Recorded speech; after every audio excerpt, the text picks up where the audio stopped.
right, so if we can cool here with Jared from One in the Chamber. How you doing, man? I'm good. How are you doing? Been better. I've been allowed to leave the house. Yeah, that'll be a good day. Getting used to my little solitude, but it's one day at a time. That's all you can do. Yeah, that's how I've been doing it, one day at a time. Now, this has got to be a hard time to be a musician. I mean, you're locked in the house, you can't tour. Your only way of getting out to the public is through social media, so that's a push. And right off the bat, I hear this song "Blow" come out of nowhere, and it's fantastic. Oh, thank you so much.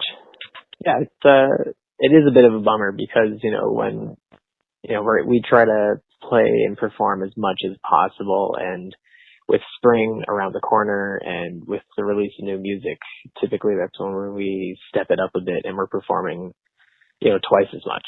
So the fact that we put out this single and this music video and all the shows were canceled is it sucks. Oh, it's definitely got to be rough. I mean, touring is the main sense of income for a musician. I mean, unfortunately, people don't buy music anymore. Yeah, that is the case. You're right in Toronto, is that right? Yes. About an hour and a half away from me. I'm in Buffalo. Oh, okay, cool. We've never made it down. We've driven through. We didn't drive through Buffalo, but we did drive through Albany at one point to get down to Boston. Now, tell me about being a Canadian musician. I mean, I've noticed that sometimes you guys have a hard time breaking through to the U.S. market. I mean, there's bands like Big Sugar and USS that are huge over. They got a lot of hits, but they're still working 9-to-5 jobs. Yeah, I mean, the Canadian, I don't know. It's a weird sort of thing because, I mean, you can go as far back as like the 60s, and you could look at like Canadians like Neil Young and Joni Mitchell, who had to go to California to really break it big, right? To really get into the industry and all that. And I'm sure Rush had a similar story, and many other Canadian bands here. It's a weird time because in the last decade, I mean, this doesn't really apply to rock music, but I think the industry is starting to look more at Canada as a source of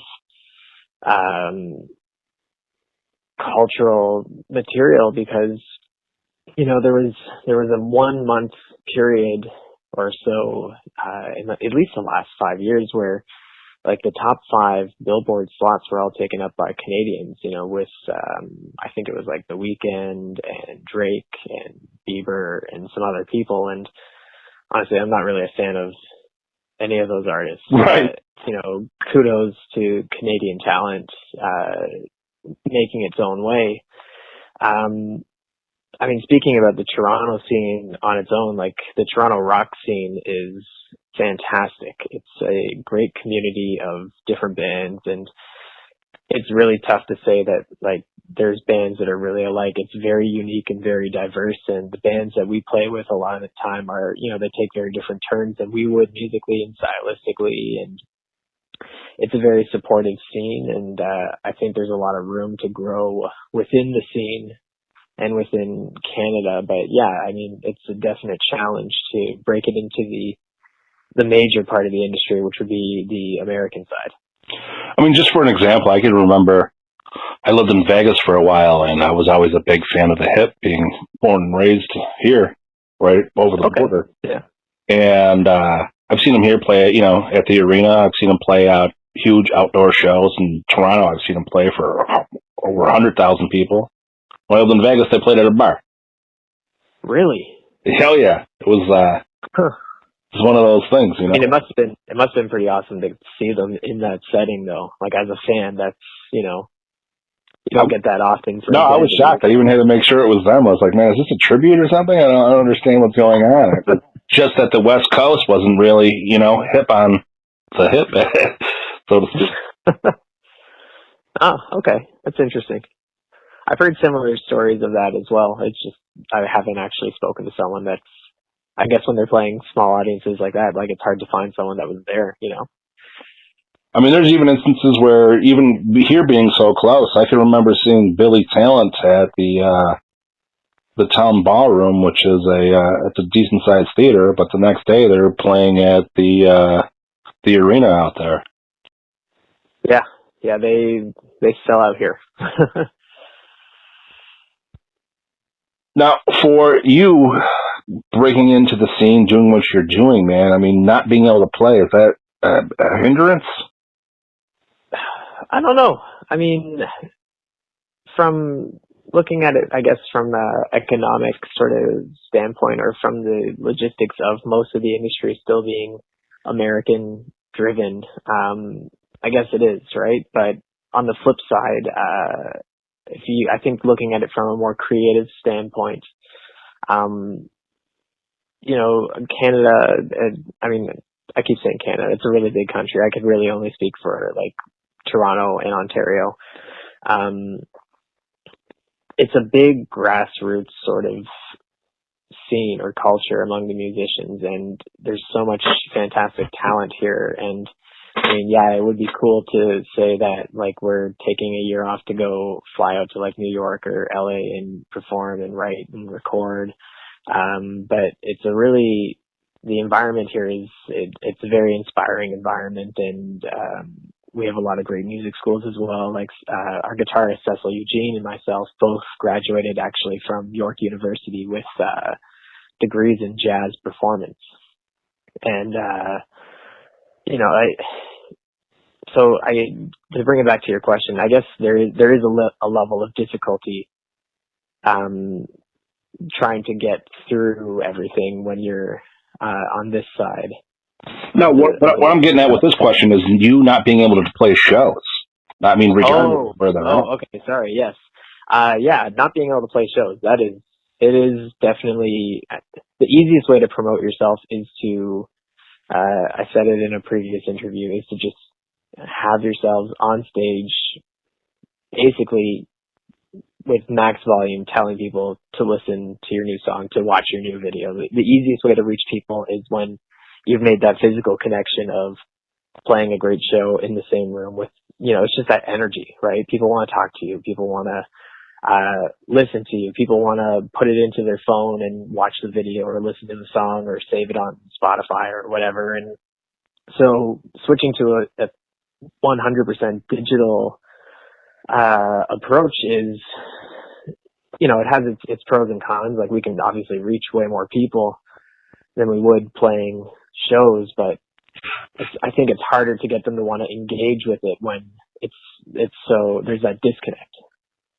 Now, especially being in a hub of music, I mean, you guys got so many great venues. I mean, from the Phoenix to the Government, the Docks, the Sky. Oh man, the Government and the Docks haven't been there forever. Well, the names changed, right? Or how does that?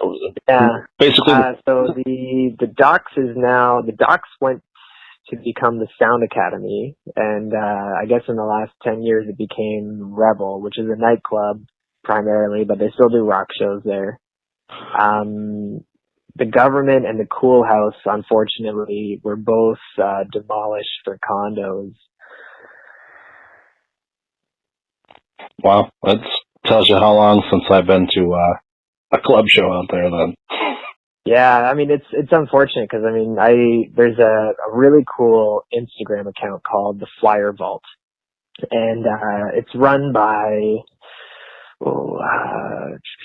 Daniel Tate. He's a bit of a musicologist up here. He wrote this book with a professor up here called Rob Bowman. They wrote this book called The Flyer Vault, and it was basically like a chronicle of Toronto concerts over the last 50 years. And on his Instagram account, he did like a Coachella poster for all the people that played the Cool House and the Government. And it's crazy to think that like this club has hosted the likes of like Bowie and, like Prince and all these amazing legends. And now these fantastic rooms just don't exist anymore. I mean, I've seen so many huge bands play there. I mean, that it was Marilyn Manson, Korn, Kid Rock, just to rattle off a few off the top of my head. You know what I mean? I mean, I've probably been there quite a few times.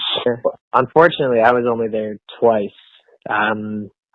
just being, when coming out of high school, but I caught Stone Temple Pilots there with Scott Weiland singing and Deftones. Oh yeah. Both fantastic shows. Now, going back to venues and shows out there, I mean, for being an up and coming band, there's so many bands that go there. Is it easy to find an opening slot? Sometimes. I mean, we've got a lot of great venues, like you did say, and there's a lot of great smaller venues that a lot of touring bands tend to hit up, like Lee's Palace is a pretty popular one as well, with a lot of history to it. I think the most famous story there is that Nirvana played their first Toronto show there.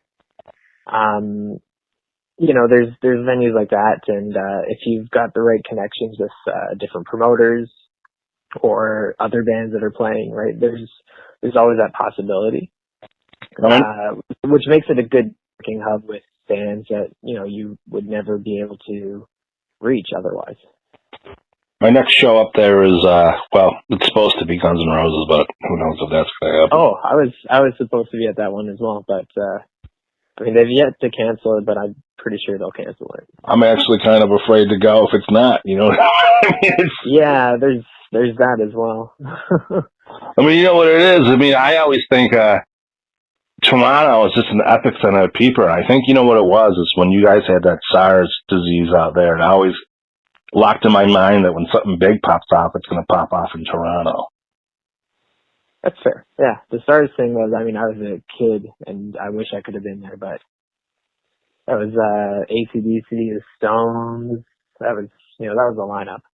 It was a fantastic show, man. I was a teenager. My parents brought me. It was nonstop hits, man.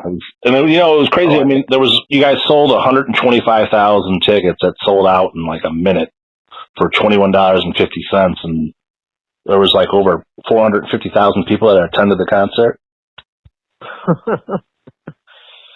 That's wild. No, it was nuts. I remember Justin Timberlake got hit in the head with muffins and water bottles. Oh. It was an odd thing to put him on there. I think he played right after. I think he played right after the Guess Who, right before Rush came on. Oh, that's weird. Now, speaking of that kind of a festival, do you think that's something that's going to have to happen to get live music to be playing again? I've got no idea there. My expertise when it comes to booking a show is like a small club with like 4 or 5 bands and, pushing that. But I mean, if I could speculate, I read today that someone at Live Nation unofficially said that big shows probably won't return until fall 2021. I have no idea what it would take to get people going back to shows, and I mean, it's a big bummer, obviously, because you sound like you go to a lot of shows. I go to a lot of shows, and it's one of those things that people look forward to like months in advance, right? And it's something that collectively,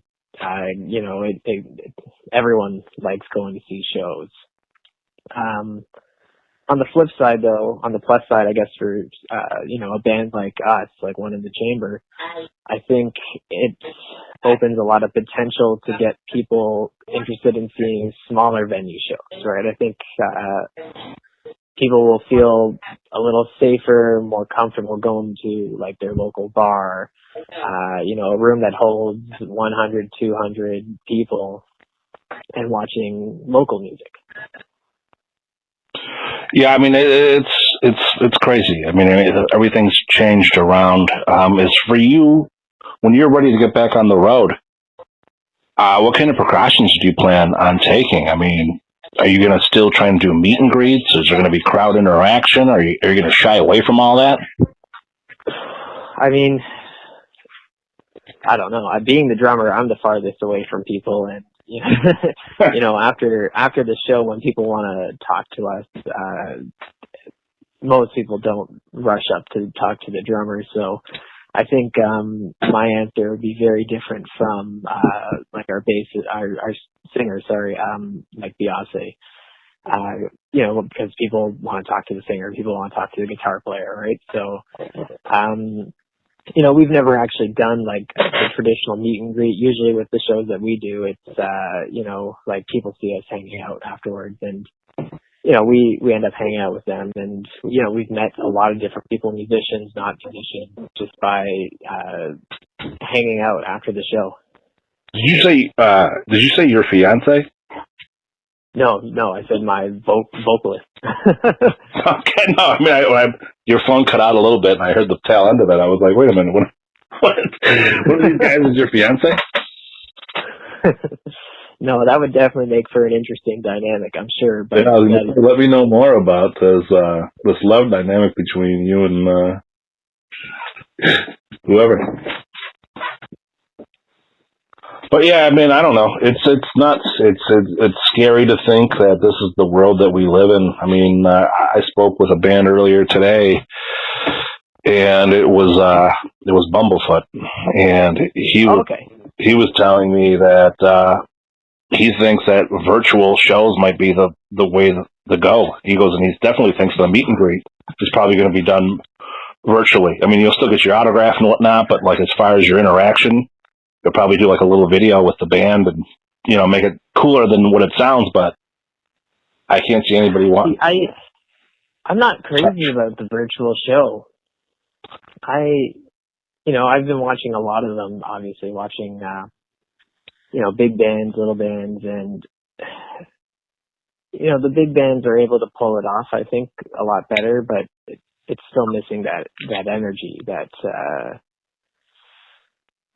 the feeling that comes with live music. And unfortunately, just because of financial limitations, a lot of smaller bands, like, it's not as good as what they could do, right? And I'm sure like a whole industry will open up to make live streaming more accessible, and to, especially when it comes to making loud music and live streaming it. But I really hope we don't go in the direction of the virtual concert and begin competing with ourselves in a live setting as well as competing with ourselves digitally.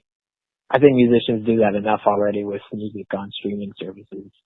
Well, you see, in my opinion, I think when the doors open up and people are allowed to start getting back together, I think it's going to be up-and-coming bands like yourself that are going to be more on the road than the bigger bands.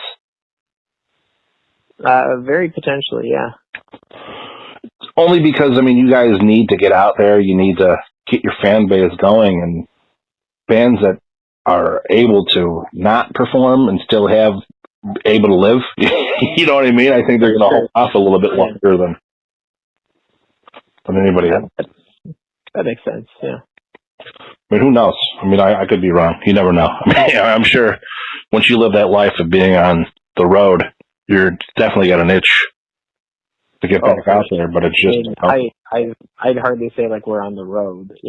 We mostly played like throughout Ontario. And I've got that itch. And, this has been like the longest time without a show that we've done in years. The last show we did was February 1st at a venue called The Hideout, which unfortunately, as of last week, has closed its doors permanently.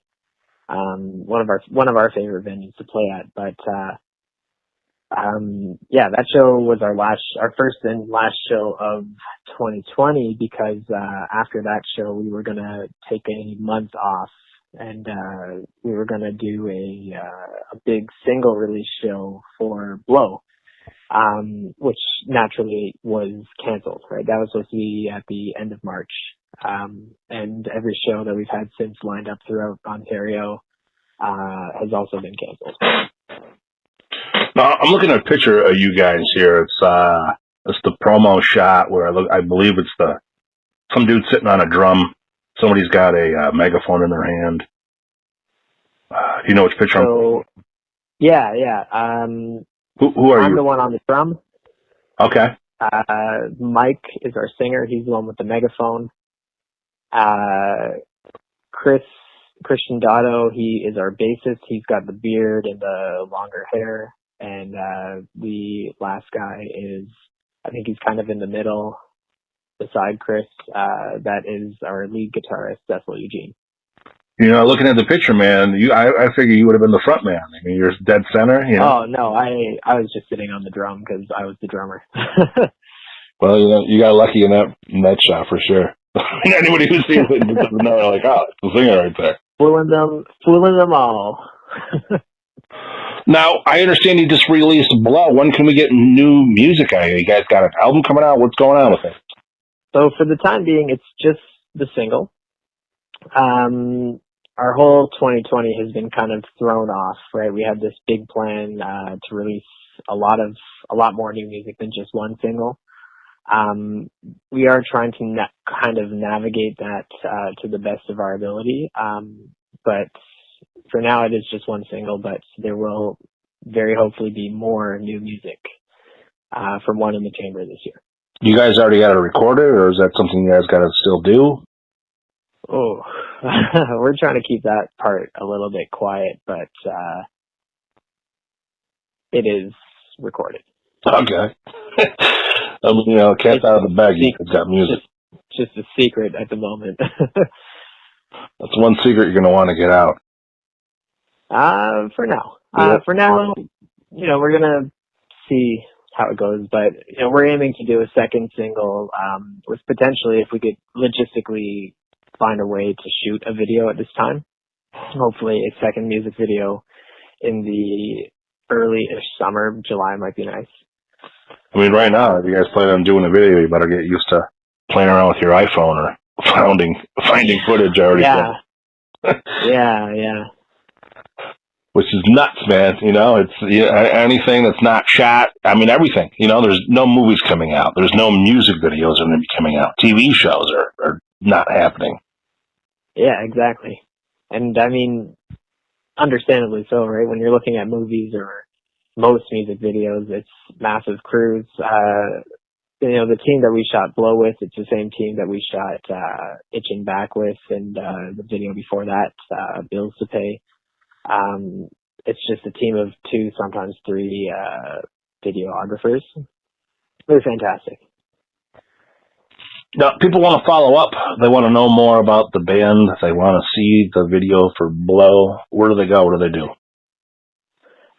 So the video is on our Facebook page.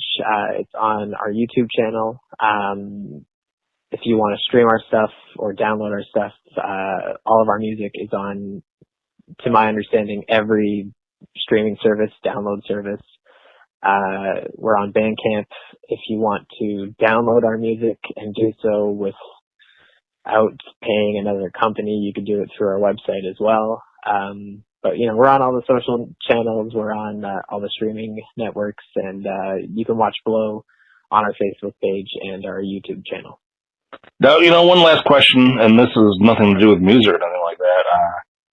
In Canada, man, I mean, did you guys get something similar to the stimulus check? Yeah. So I don't know the details of the stimulus check or if you had to qualify for it, but we had for a while they were just, because there was massive layoffs here as well. We had they adjusted the requirements for employment insurance, and then when they realized that most people still didn't fit the new requirements for that, they created the CERB fund. They call it the CERB fund, and it's, to my understanding, very similar, if not the same thing, as the stimulus check. Yeah, we all in the States here got one big welfare check for $1,200. Tough time. Yeah, it's crazy. I mean, have you guys capitalized on that? You guys going to need merch? People to spend their check? Merch. We do. We do have merch available on our website, which is www.oitcband.com.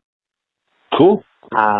Yeah, we've got some T-shirts up there. I don't know if we have any tank tops left off the top of my head, but we do have some CDs as well from our 2018 EP.